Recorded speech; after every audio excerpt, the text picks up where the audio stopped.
Hello? Yes.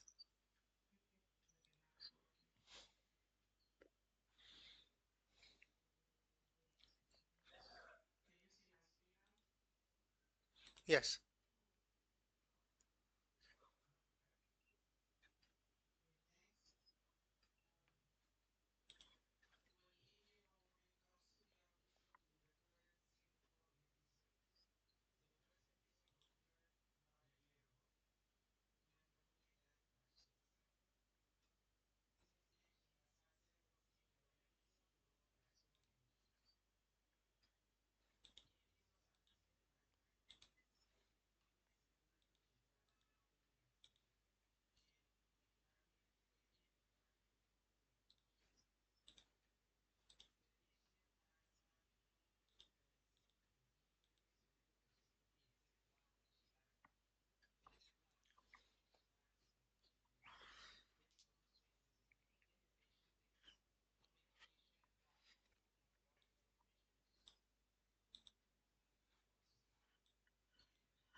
Okay. It's a reflux syncope, one of the syncope in the vasovagal or situational syncope. Okay. Great.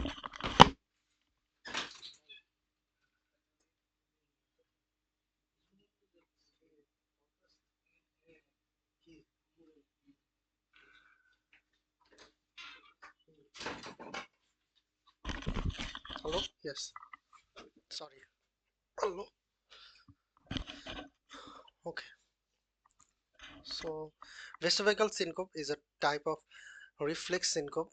Vasovagal syncope is a type of reflex syncope can be triggered by emotion or painful stimuli, can be triggered by emotion or painful stimuli, and is frequently associated with prodromal symptoms: dizziness, nausea, pallor, diaphoresis, abdominal pain, generalized sense of warmth prior to the syncopal episode. The prognosis is excellent for patients with recurrent syncope. Management consists of advice to avoid triggers or to assume supine position with leg raising. For patients with recurrent syncope, management consists to avoid triggers and assume supine position with leg raising at the onset of the symptom. Physical counter pressure maneuver like leg crossing with tensing muscles, uh, and tensing hand grip and tensing arm muscle, hand grip and tensing arm muscle. Mm, uh, Sorry. Hand grip and tensing arm muscle with clenched fists dur- during the prodrome phase can improve venous return and cardiac output.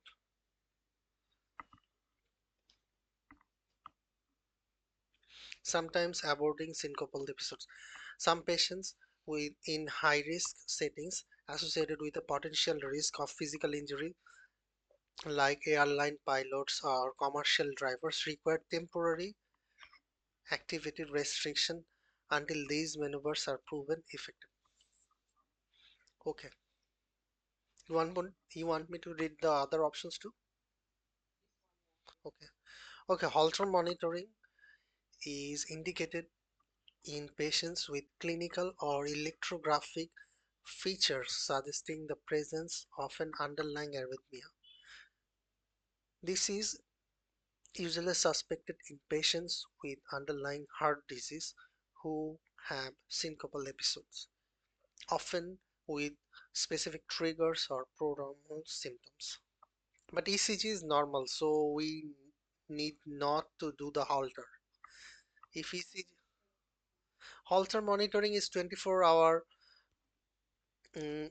ECG, it can be portable, like you are taking a ECG machine to yourself and roaming around everywhere, and after 24 hours you give the ECG machine, and this machine will record if there is arrhythmia in your 24-hour day, like they are finding if any sort of arrhythmia or any sort of electrical abnormality happening in 24-hour interval.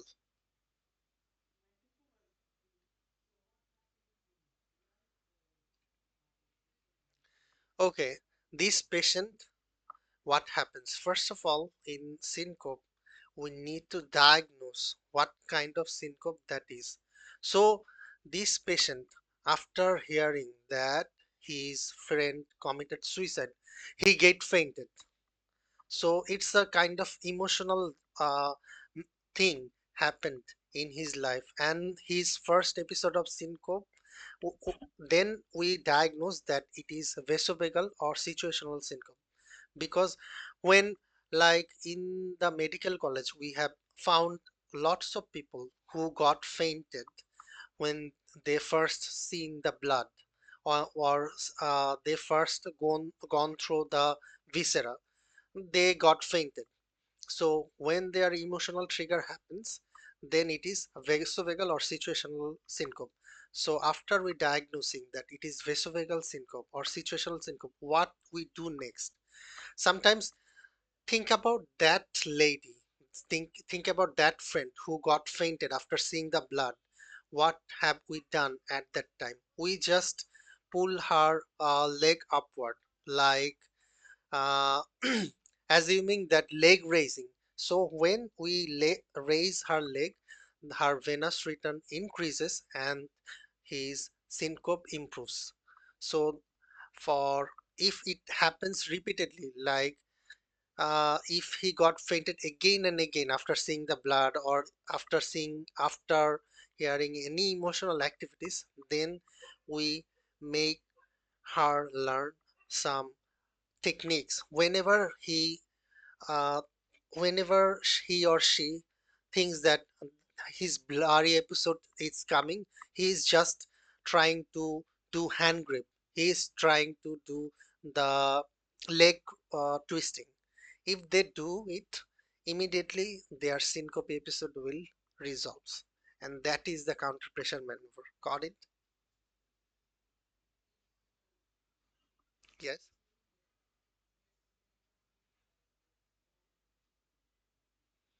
Yes, we are trying to increase the venous return. Yes. And you know that the foot is the peripheral heart, like soleus muscle is the peripheral heart. It increases our venous return. Like if you raise leg, the venous return actually increases, and immediately these these syncopal episodes actually subsides. Yes, even lots of people. I you will not gonna believe that my sister said that she uh, she had some sort of problem in the urinary tract, so cystoscopy was done. Before this before this procedure done, like cystoscopy or urethral dilation, before this procedure done, she actually said me multiple times that whenever she goes to urinate, because her urination is not coming, so she sometimes feels the blurry. She she feels blurring, and she feels that she will gonna faint. So It happens. I heard at actually I thought that it is not possible, but whenever I read these things like micturition, like defecation, even eating combing can happen. Uh, if can cause syncopal episodes. So then I start believing that it can be happen. Okay. Yes.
Okay.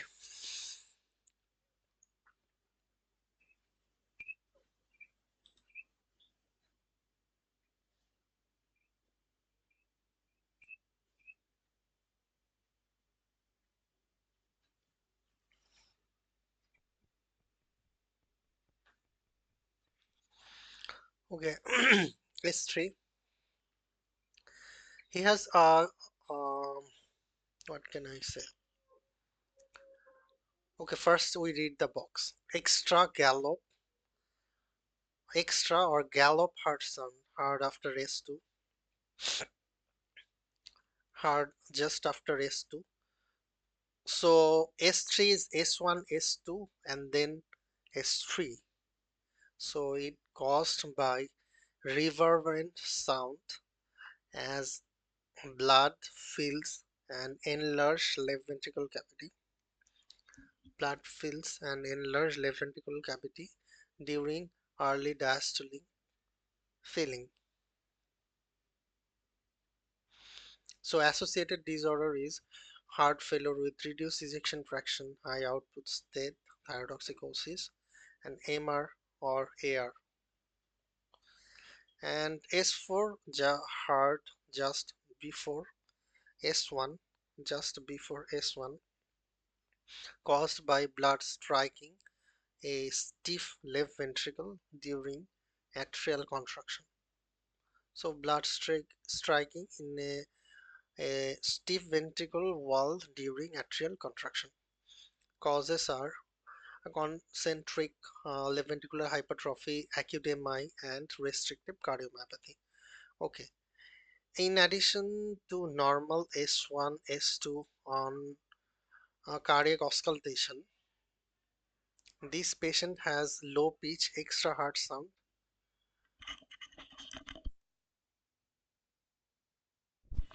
Hello? Yes, my mom is calling. I'm coming within a minute. Okay.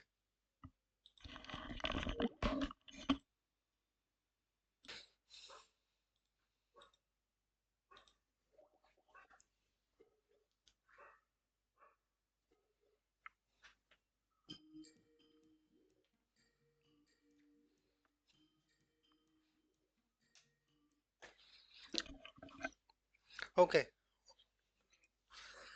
Okay.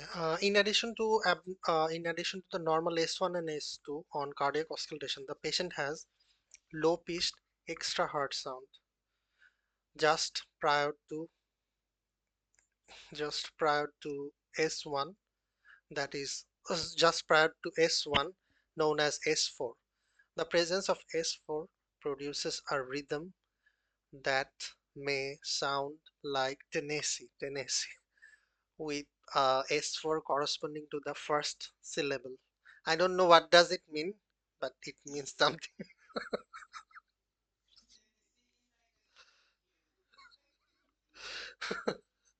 Just feel that Tennessee.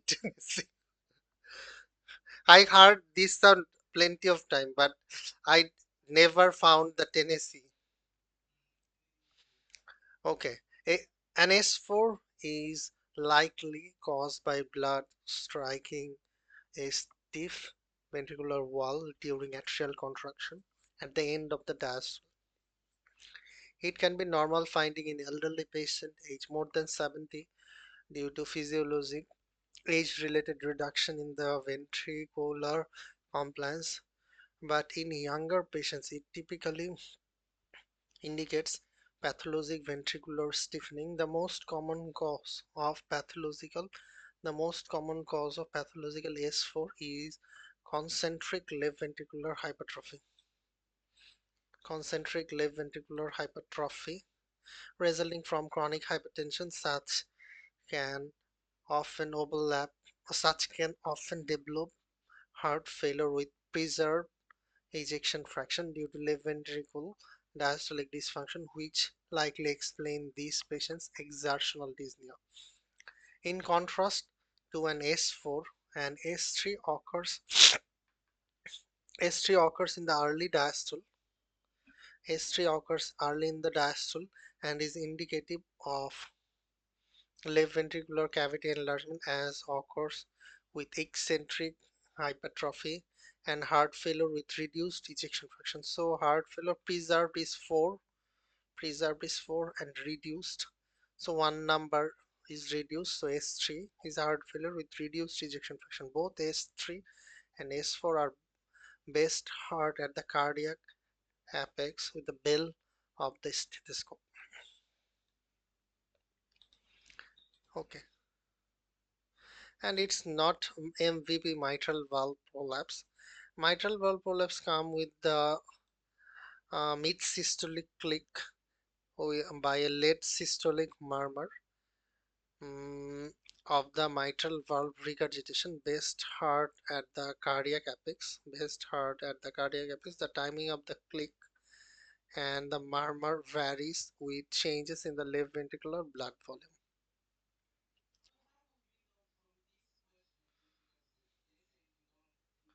You cannot understand without hearing the you need to you need to hear this multiple times, then you can find out.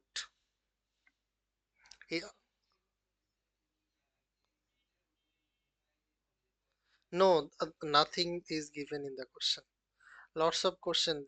There is just you can calculate, like it is very hard, but you can calculate according to the area, like it is happening in the cardiac apex. So what are the murmurs happening in the cardiac apex? In the cardiac apex, mitral stenosis, mitral regurgitation murmur. So MR can goes with the MVP, but again, it this patient has long-standing hypertension. That's why this S4 gallop is found. So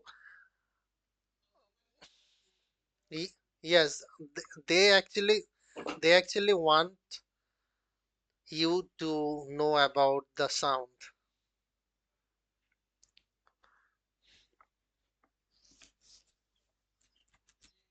Yes.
It's a cardiac thing like hepatojugular reflux.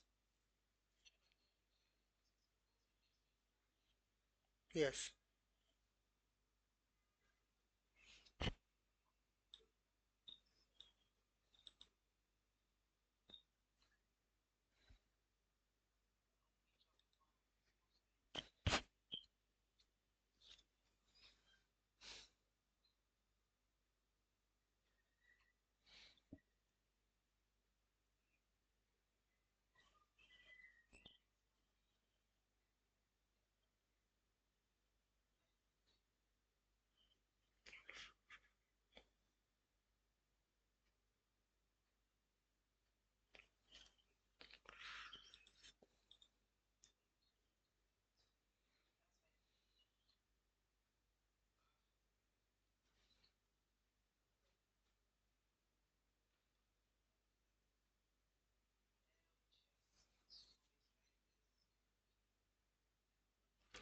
So lung causing heart failure, core pulmonary.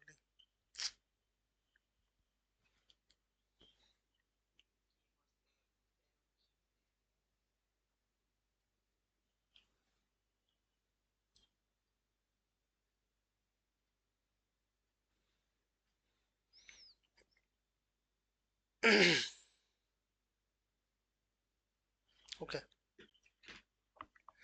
This patient's clinical finding, long term.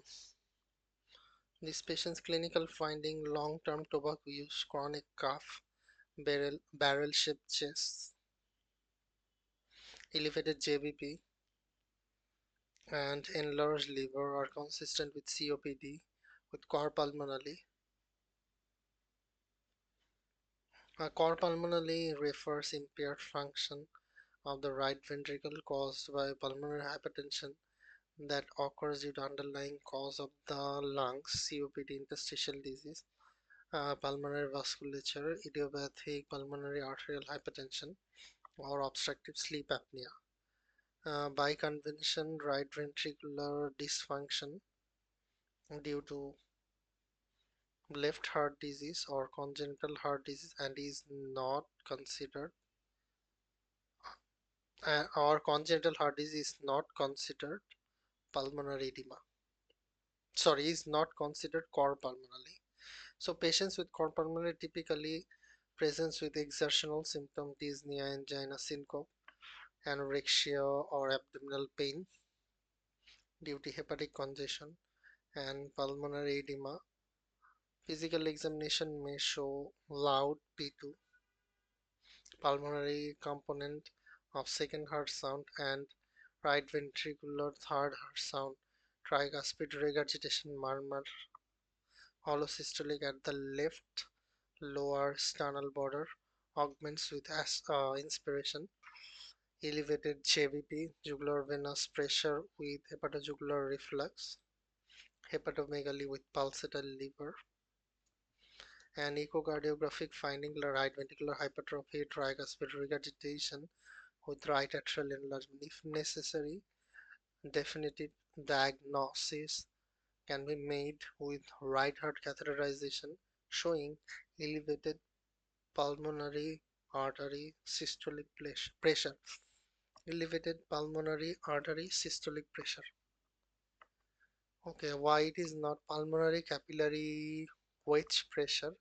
It's an estimation of left ventricular end diastolic pressure and is elevated in patients with left ventricular systolic or diastolic dysfunction. Patients with elevated pulmonary capillary wedge pressure typically have signs of pulmonary edema on lung auscultation. Got it?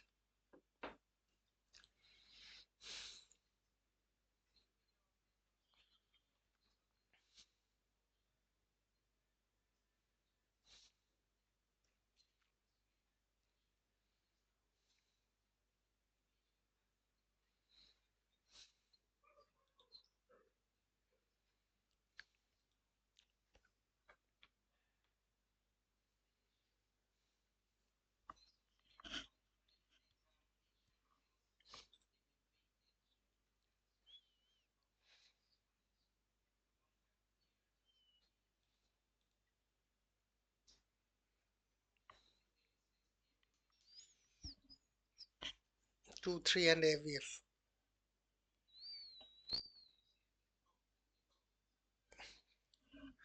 So this is the inferior MI ECG. Look at the ECG again. In inferior MI, there is ST elevation in the 2-3 ABF and the reciprocal lead like 1 AVL. Look at the ST depression. 1 and AVL. There is ST depression. So it's look like inferior MI. You need to know the supply of inferior MI, like which coronary artery actually involves. Yes.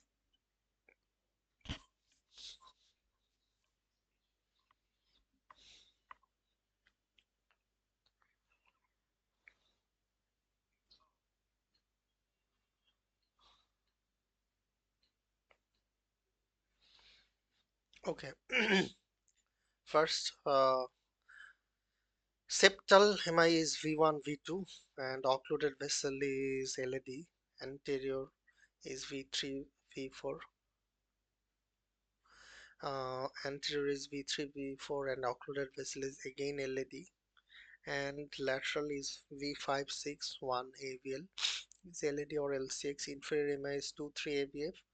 Usually RCA and sometimes LCX.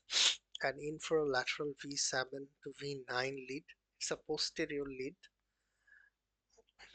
V7 to V9. It's RCA or LCX, and right ventricular MRI is V4 to V6 lead, V4 to V6,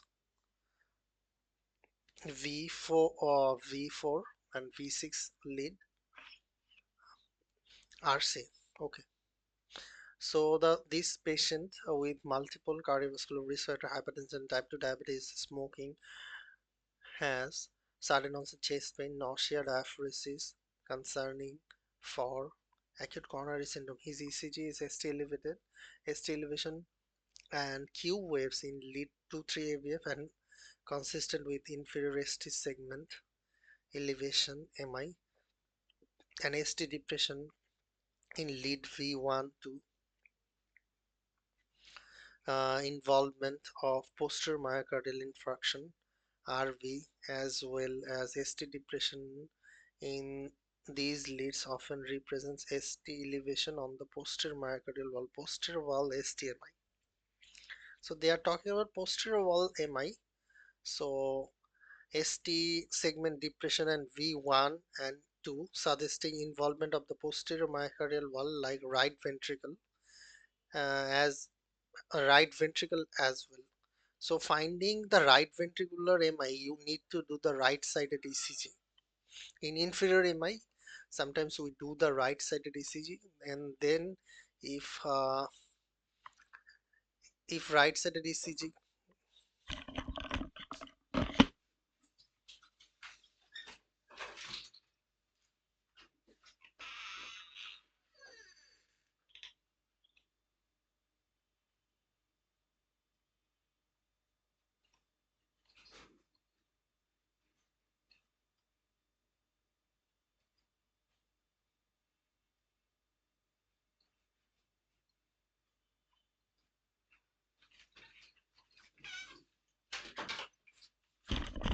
hello, okay, okay. So if we do the right sided ECG, then we can find out the posterior wall or posterior MI, and sometimes posterior ECG is also done. In inferior MI, there are multiple things. So we need not to go through on those aspects. Just we need to understand the main pathophysiology. Okay. Okay. Look at the right-sided ECG.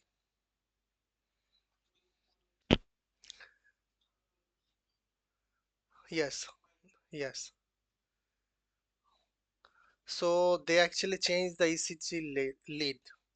L- So actually ECG lead should be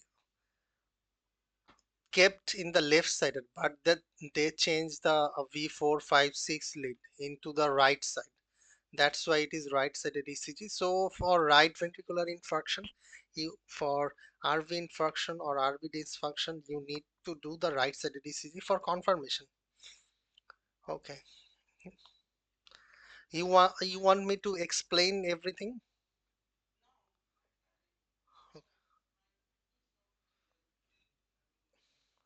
Okay.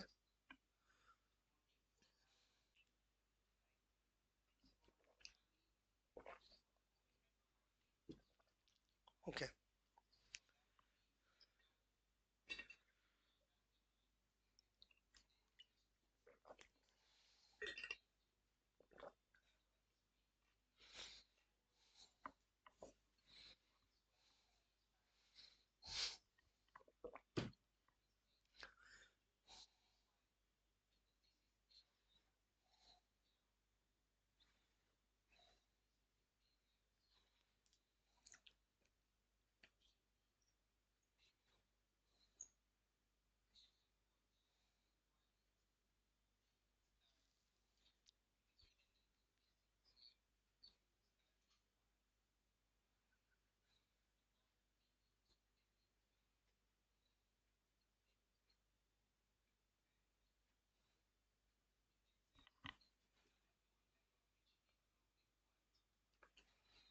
Okay.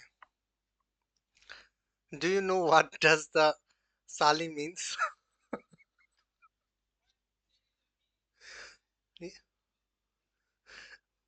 No, no, no. Like your husband. Like your husband. Wait. The meaning, I haven't said the meaning. Think about your husband, and you have a sister.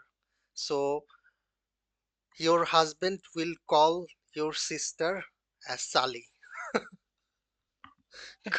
Got it? Yes. These th- no, no. This word is used in the India and in this subcontinent. Like in Bangladesh also we actually call Sali. Yes. Okay. So everything has a meaning.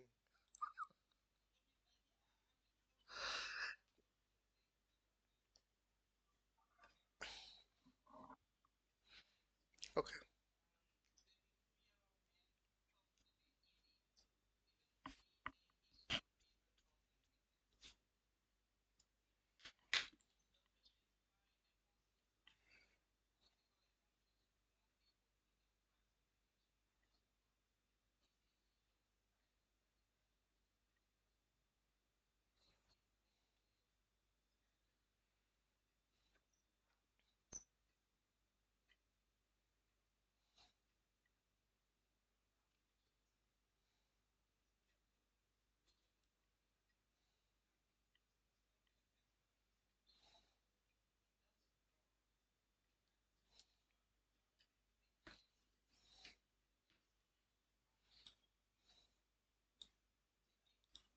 Look at that, please.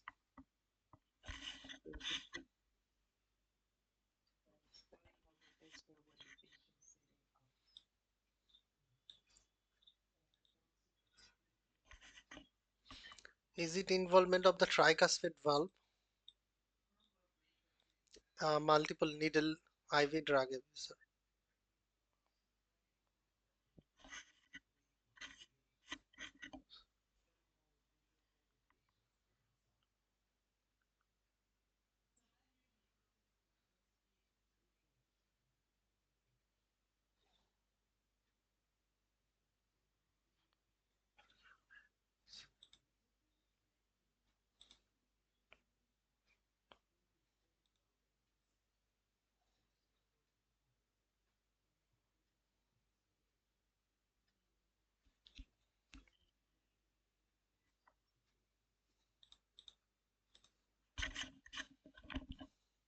Okay. Just we have the like we you know that tricuspid regurgitation TR. So TR is pansystolic murmur. So tier, so we need to exclude the other, like diastolic. It is not diastolic murmur. And paradoxical splitting of the S2. Uh, Paradoxical splitting of the S2, like left bundle branch block, systemic hypertension, ASD. This sorry, systemic hypertension, aortic stenosis. These are the cause of the paradoxical splitting. And Wait, can sorry, uh, say it again what different paradoxical paradoxical splitting is like always A2 is comes with P2, isn't it? A2 P2 A2 P2. If P2 comes before the A2, that is paradoxical splitting. So the cause of the paradoxical splitting, like aortic stenosis, look at the click the paradoxical splitting. So paradoxical splitting is like aortic stenosis, systemic hypertension, left bundle branch block, and the white splitting is just opposite. Aortic stenosis, the white splitting is pulmonary stenosis. White splitting is right bundle branch block. White splitting is pulmonary hypertension. And paradoxical is just opposite, like systemic hypertension. If you compare these two, then it is easy to remember. And you always remember, like fixed splitting is ASD, because I have found multiple question with fixed splitting that answer is ASD actually.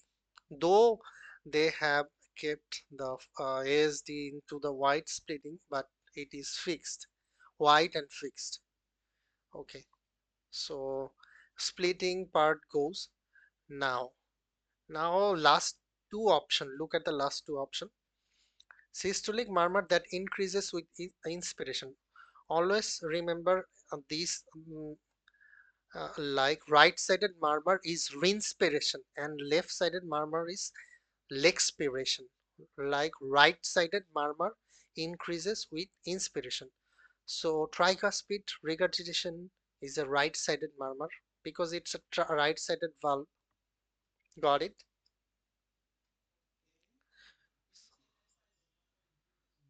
Expiration, lexpiration. So it's the mnemonic. You, I don't know. Uh, you have seen the dirty medicine or like this their video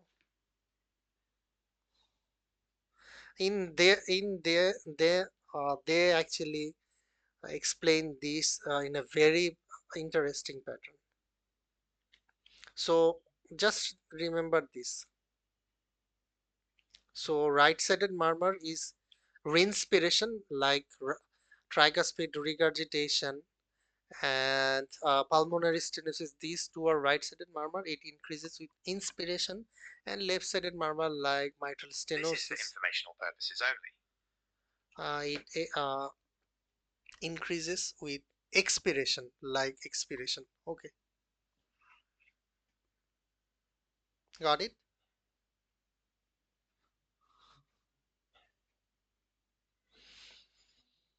You want me to explain everything? You want me to read the explanation? Okay, okay, I'm going through. Okay, okay. The patient's clinical presentation is consistent with infective endocarditis of the tricuspid valve with septic emboli to the lungs. Septic pulmonary emboli. Septic pulmonary emboli typically cause cough, chest pain, and hemoptysis, and on chest imaging appear as multiple round nodular opacity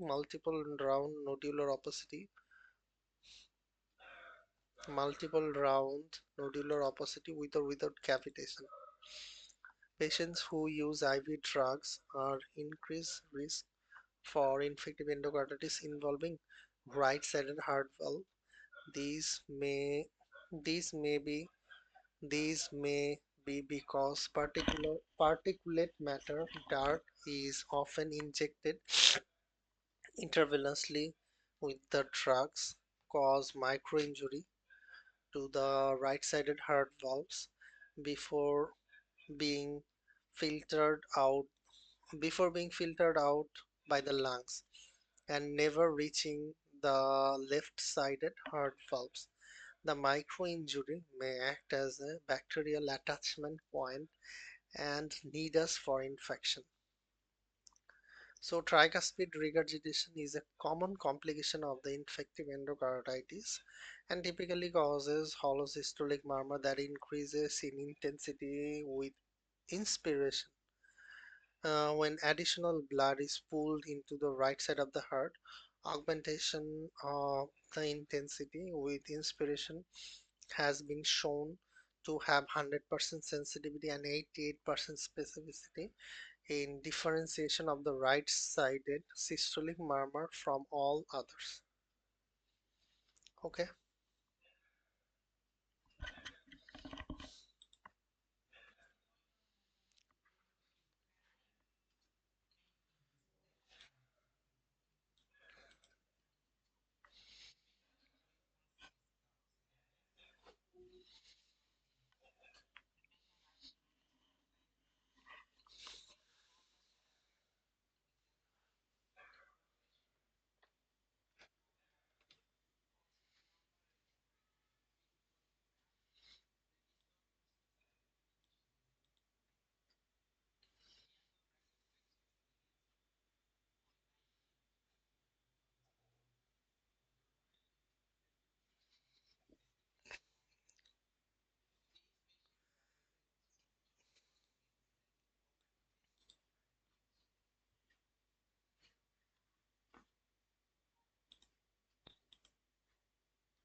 okay.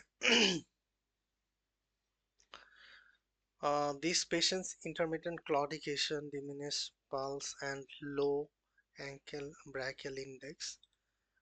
We know that ankle brachial index, it is measured systolic blood pressure of the arteria dorsalis pedis or posterior tibial artery divided by systolic blood pressure of a brachial artery. If the answer would, if it is less or equal zero point 0.9, then it is, then you can diagnose it is peripheral arterial disease, PAD. If it is zero point 0.9 to 1.3, it is normal. If it is more than 3, 1.3, it suggests calcified and incompressible vessels. Okay. For diagnosing peripheral arterial disease, because this patient has intermittent coordination, diminished pulse, looks like peripheral arterial disease. So PAD results from atherosclerotic narrowing of the large arteries, abdominal aorta, uh, iliac, and femoral popliteal pulse. Risk factor include DM, diabetes mellitus, hypertension, hyperlipidemia, advanced age. Smoking is the most, smoking is likely the strongest risk factor. Even the pathophysiology of the PAD is similar to that of the coronary artery disease, and the diagnostic of the peripheral artery disease suggests the presence of clinically significant coronary artery disease. Multiple studies have confirmed the association, demonstrating PAD to be a CAD risk equivalent. Patients with symptomatic PAD have an estimated 20% 5-year risk for non-fatal myocardial infarction and stroke, and up to 30% 5-year risk for death due to any cardiovascular cause. The risk rises dramatically with progression of the PAD, with an estimated 25% 1-year risk for cardiovascular mortality in patients with critical limb ischemia. Therefore, patients diagnosed with PAD should undergo aggressive management of the cardiovascular risk factor. including the initiation of the antiplatelet or high intensity statin therapy and lifestyle modification, smoking cessation, and Mediterranean diet. Okay, yes.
Okay, this patient initially presented with unstable angina, intermittent chest pressure for 24 hours, and was treated with drug-eluting stent placement to the left antrodescending artery.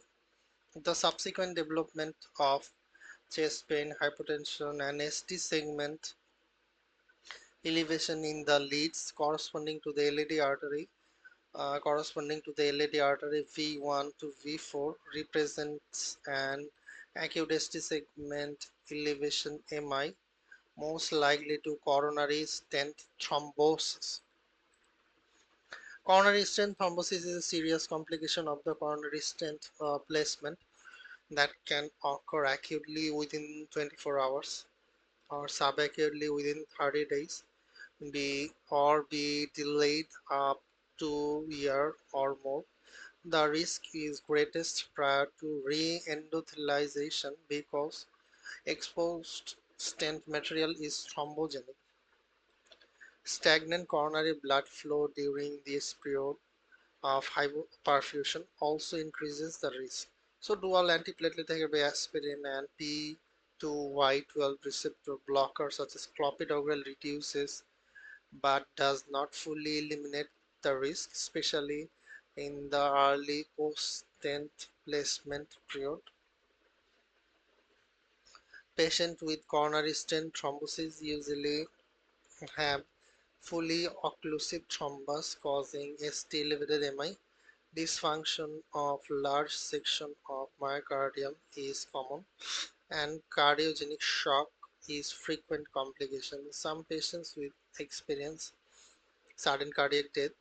Management is the same as with other coronary artery thrombosis involves revascularization usually via PCI.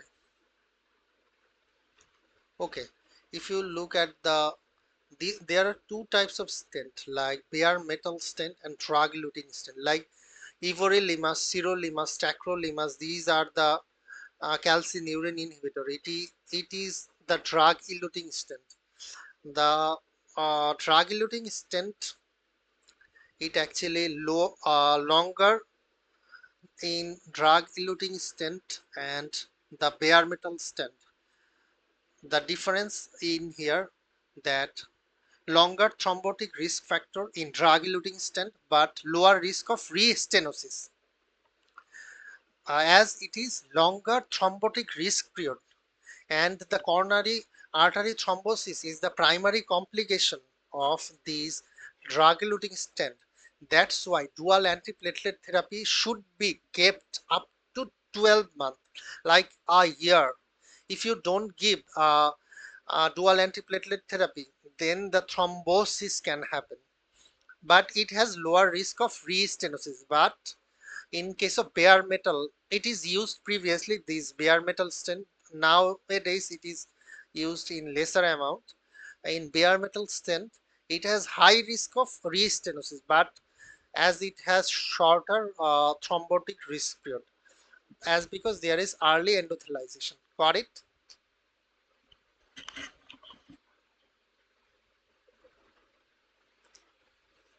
So think in this way. In drug eluting, give two drugs. Why we are giving the two drugs? We are giving two drugs to prevent the thrombosis, because it has the longer thrombotic risk period. And in this question, they actually use the everolimus eluting stent, which is a drug eluting stent. Okay. Yes, obviously. The left ventricular free wall rupture is a mechanical complication of ST segment elevated MI within that can occur within 5 days up to 2 weeks of ST elevated MI. It is not typically associated with ST segment elevation. Patients usually develop chest pain, rapidly progressive cardiac tamponade, which in case complete rupture and quickly degenerates and to pulsatile electrical activity. That's it.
Okay, it's right ventricular MI. Okay. So, okay. This patient has ST segment elevated MI affecting the inferior MI. We know that in inferior MI there is lead 2-3 ABF is elevated 2-3 ABF, and because it involves the inferior wall MI, it is supplied by right coronary artery, which supplies the SA node, AV node, and bradyarrhythmia, sinus bradycardia, and AV block are common. Inferior MI can affect the inferior and posterior portion of the left ventricle. but it often primarily affects the right ventricle.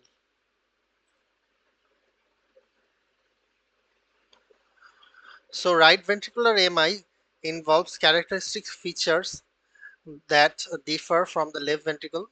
There is abruptly decreased right ventricular contractility. Increased right ventricular preload, and causing the JVD, and sometimes a murmur of secondary tricuspid regurgitation. The falling of right ventricle is unable to pump the adequate blood to the pulmonary circulation to the left atrium, resulting in decreased right ventricular preload with clear lungs, reduced cardiac output, often profound hypotension. Unlike left ventricular MI, which benefits from reduction in the right ventricular preload with nitroglycerin, a reduction in right ventricular preload can significantly worsen hypotension in right ventricular myocardial infarction. I am talking about this yesterday. Like if somebody has inferior MI, like if somebody has right ventricular MI, if you give the preload reducer like nitroglycerin, it will reduce the right ventricular preload and cause worsening hypotension with right ventricular MI. Got it? So in inferior MI, before giving these nitroglycerin, you have to be very careful. We avoid this nitroglycerin because as this patient is on hypotension and you are giving the preload reducer like nitroglycerin, it will reduce the right ventricular preload and it will significantly worsen the hypotension with right ventricular myocardial wall infarction. And there is another thing you have to give like intravenous normal saline to further increase the right ventricular preload is often needed to aid the left ventricular filling and improve hypotension. If a actually in cardiac patient we do not give fluid, but if it comes with the inferior MI, right ventricular myocardial wall infarction, we will give fluid to increase the right ventricular preload, often needed to aid the left ventricular filling. Got it? Okay. Yes.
No, there is a criteria.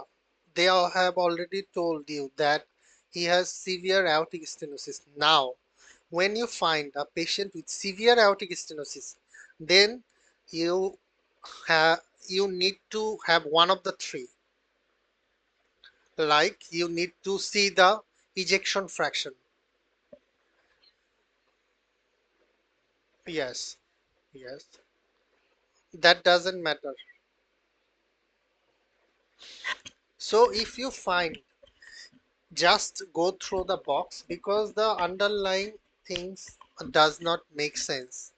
Okay. If somebody has severe AS criteria, like they haven't give the aortic jet velocity, which is more than 4 meter per second, they haven't give the mean transvalvular pressure gradient, which is more than 40. They have just given the valve area, which is zero point 0.9, less than 1 centimeter per square, but not required.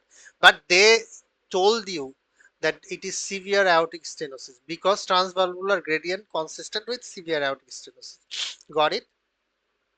Mhm. So if you find a case with severe aortic stenosis, then you need to look for the other criteria. Severe AS plus one of the following. This patient has syncope. This patient has angina. So he has angina and syncope. So he has symptoms, and we have seen his ejection fraction is less than 50%. So we will go for valve replacement. And if undergoing another cardiac surgery, like CABG, these are the thing for valve replacement. Got it? Yes. Okay. So severe aortic stenosis is diagnosed based on aortic jet velocity or mean transvalvular pressure gradient. In most cases, the valve area is less than 1 centimeter per meter, 1 centimeter square, but valve area is not considered for the diagnosis. Physical finding.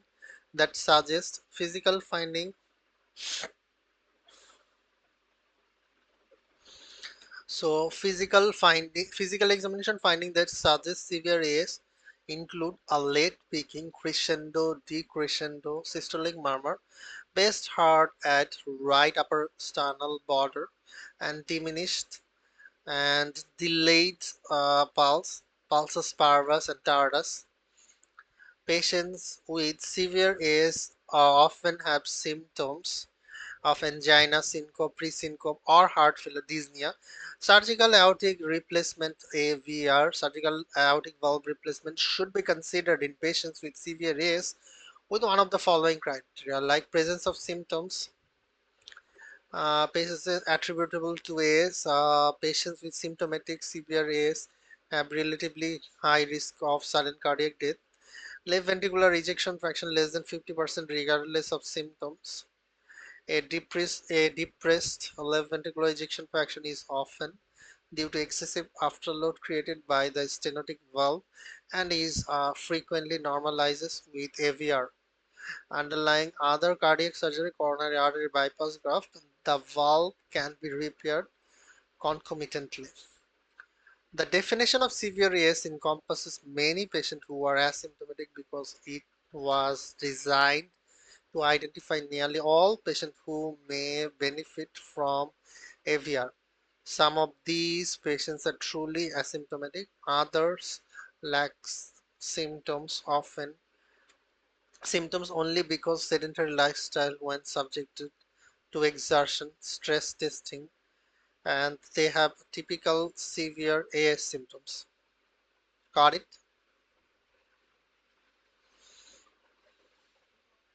Yes.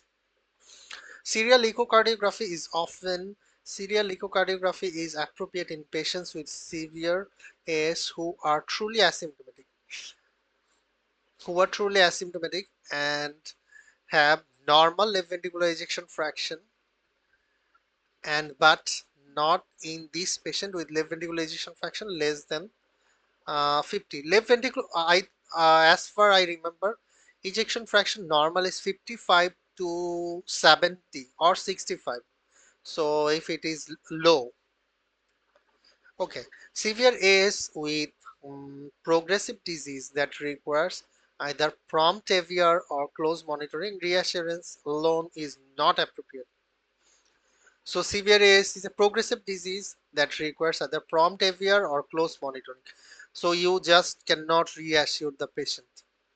And the option D and E, severe AS creates a tenuous hemodynamic situation because adequate preload is required to maintain cardiac output and adequate diastolic pressure is required to maintain coronary artery perfusion, which limits the use of medical therapy because diuretics, furosemide reduce preload and vasodilators. Amlodipine hydrolysis inhibitor reduce the diastolic pressure, often precipitating clinical decompensation. Cardiac exercise programs are also limited benefits. AVR is the only therapy proven to improve the survival patients with severe AS.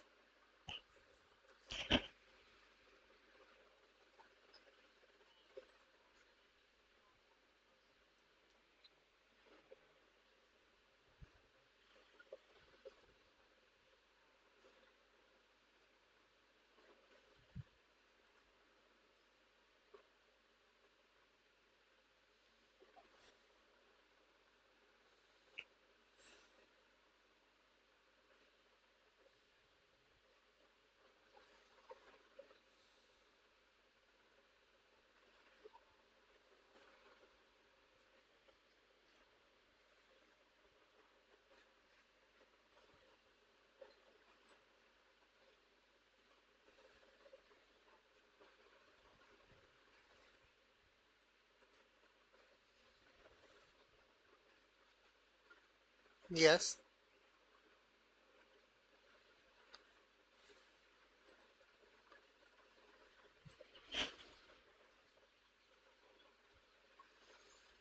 So this patient has, if we go through the ECG, like irregular chaotic rhythm and waveform of varying shape and amplitude and absence of organized QRS complex. There is no organized QRS complex. There is irregular chaotic rhythm and waveform of varying shape and amplitude. This is the key features of VFib. Okay. This patient presenting with pressure like chest pain associated dyspnea, T-wave inversion in the lateral ECG, likely has myocardial ischemia or a non-ST elevated myocardial infarction. Serum troponin I levels may not be detectable for 6 to 8 hours for initial presentation. At the time of the patient becomes unresponsive, the telemetry strip poorly formed, irregular waves consistent with VFib. Ventricular arrhythmia VT or VFib are common in patients with myocardial ischemia. VFib is the most common cause of sudden cardiac death in acute MI. So, in patients with sudden cardiac arrest due to ventricular fibrillation, survival depends on early identification, effective cardiopulmonary resuscitation, and successful defibrillation with return to spontaneous circulation. According to the Advanced Cardiac Life Support ACLS protocol, all patients with VFib or pulseless VT detected on ECG managed with immediate defibrillation in an effort to restore the perfusing the heart rhythm. Look at the protocol. A approach to adult cardiac arrest start CPR.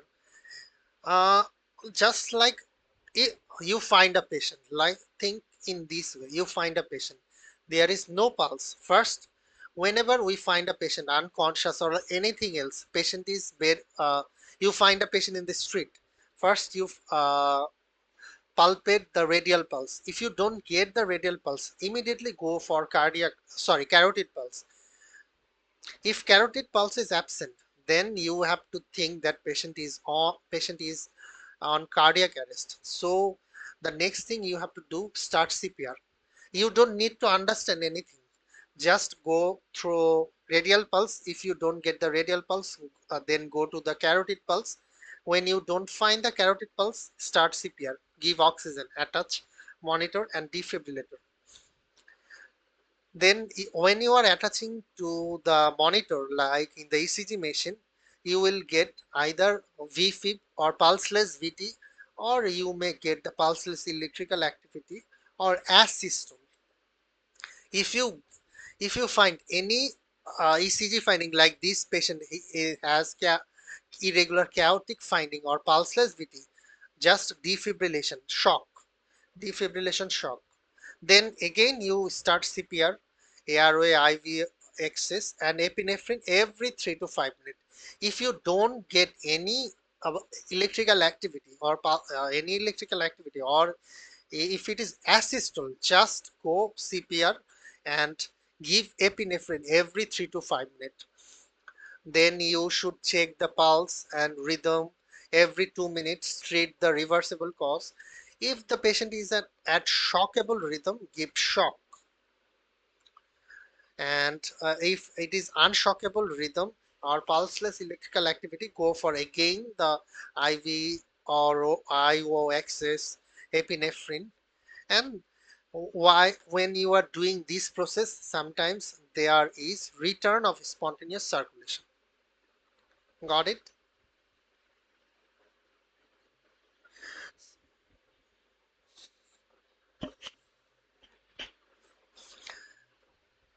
Okay.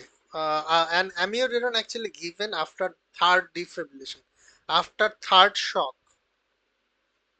amiodarone actually preferred. Got it? Okay. Let's take a break.